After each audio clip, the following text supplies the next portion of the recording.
और ये आएगा बर्तावे में, व्यवहार में। और यदि हमारा बर्तावा ठीक हो गया तो समझो बढ़िया है, और वो बिगड़ गया तो अभी हमारा भजन ध्यान अधूरा है, क्योंकि परीक्षा ही तो है। आखिर ये व्यवहार में आएगा जैसा भी। तो इसके लिए कहते हैं कि कोशिश करें हर स्थिति में हमारा बर्तावा, और उसमें भी बढ़िया कौन सा।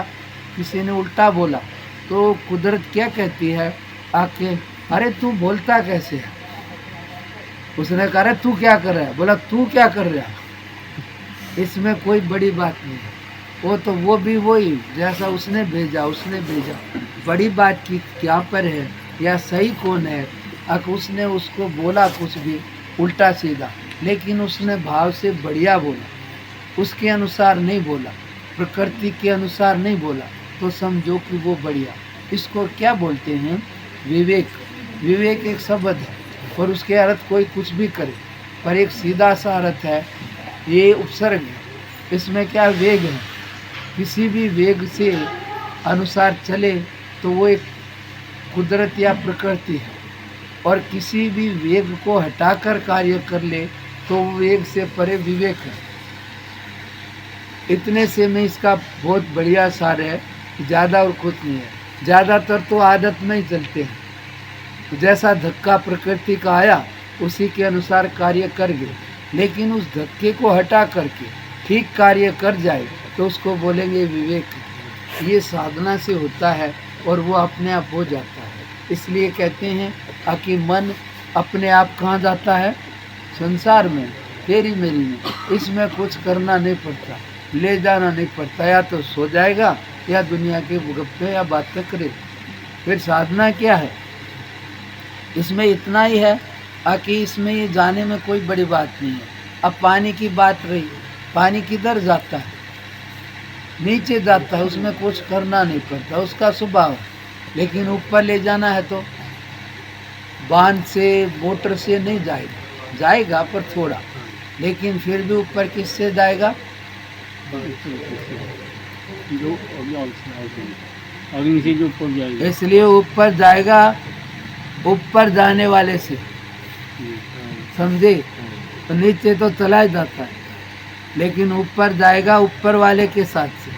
तो ऊपर कौन जाता है, अब ये देखो, अग्नि का स्वभाव ऊपर जाना है, उस पर वो उसके ऊपर पानी रखो तो ऊपर चला जाएगा। ये तो बाहर की बात है। अब यहाँ अंदर की बात, मन है, उसका स्वभाव है तेरी मेरी में इधर जाना, इसमें कुछ करना नहीं पड़ता।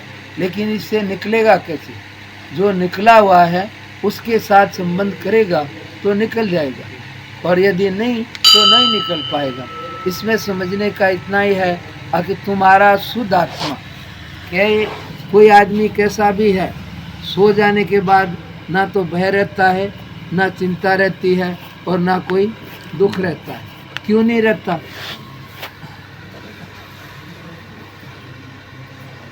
वो शुद्ध आत्मा के साथ संबंध कर लिया, उसमें है ही नहीं तो रहेगा कहाँ से। और यदि उसमें भी हो तो कभी भी हटने वाला नहीं है, चाहे कुछ भी साधन कर लो, समझे कि नहीं। उसमें है ही नहीं तो उसके साथ संबंध करने से वैसे ही हो जाएगा जैसा वो है।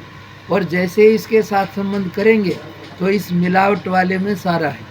तो इसमें से जैसे ही जागोगे, उधर से इधर आओगे, तो दुख की जगह दुख और चिंता की जगह चिंता, सब शुरू हो जाएगी। समझ में आता है। तो इसमें उसके साथ जो सब उलझनों से, विकारों से, बंधनों से पार है, अछूता है, परे है और कर सकता है, उसके साथ जुड़ने से तुम परे हो जाओगे, और इसके साथ जुड़ने से इसके जैसे हो जाते हैं।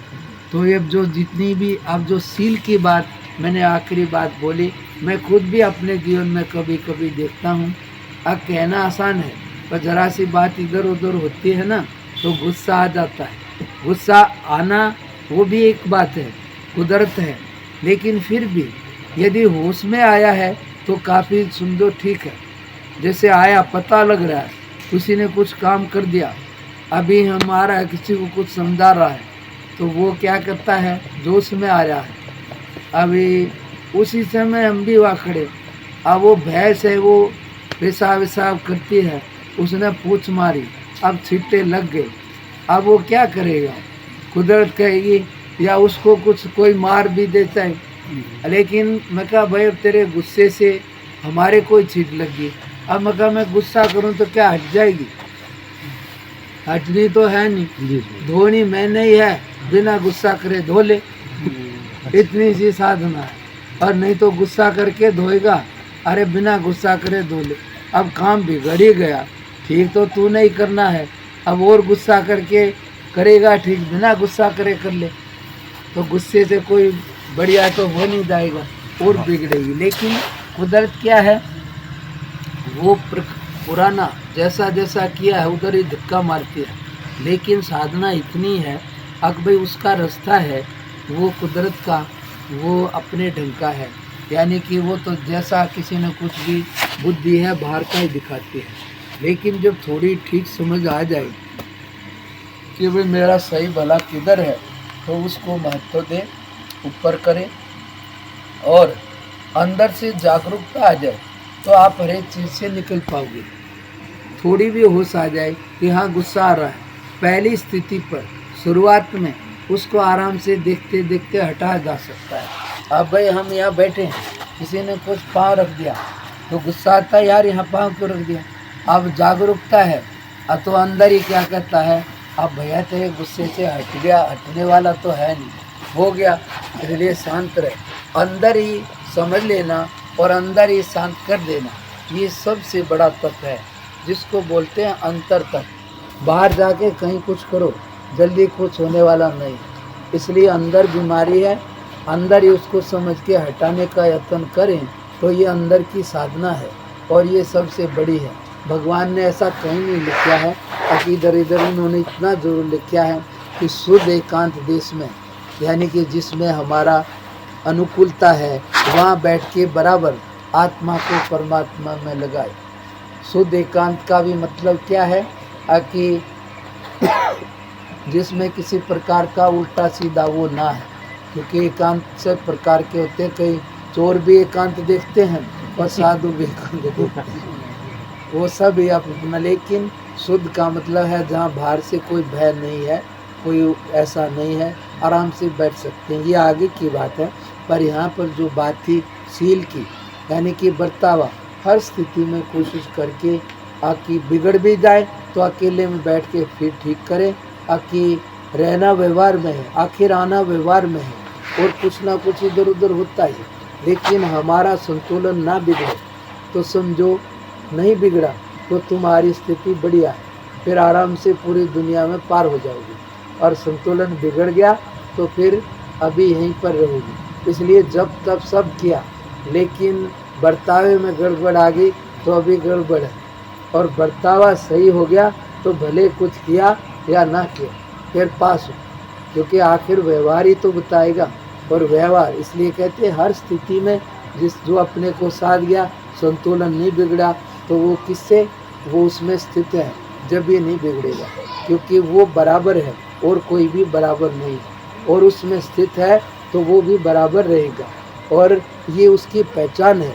क्या अपमान में, अपमान में, क्रोध में, किसी में भी संतुलन नहीं बिगड़ा तो समझो कि वो समतत्व में स्थित है। जय सच्चिदानंद। जय श्री कृष्ण। आगे आप लोग